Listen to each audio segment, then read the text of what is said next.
we were losing $429,000 here in Eastchester.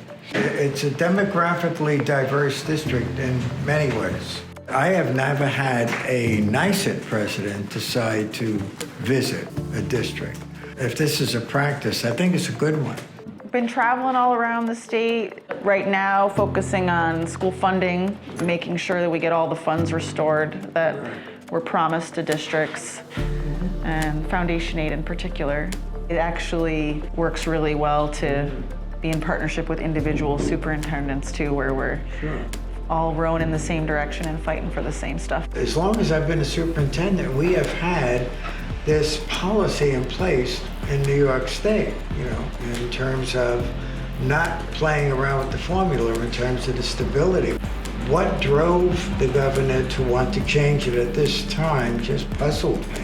I think she's trying to address the changes in student enrollment.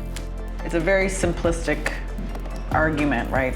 10% less kids, you get 10% less money. But people who actually work and run schools understand that, well, if you have 25 kids in a class and then you have 22 kids in a class, you didn't actually save 10% of your budget, right?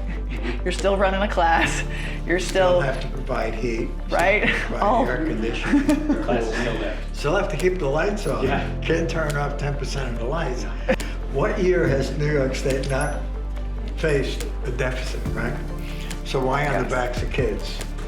We brought 700 of our friends to Albany to lobby, and we love our public schools here in New York State, and so we're not going to let you cut them. So she's announced that she's willing to consider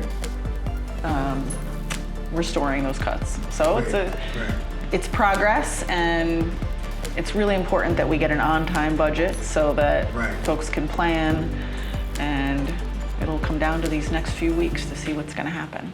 Okay.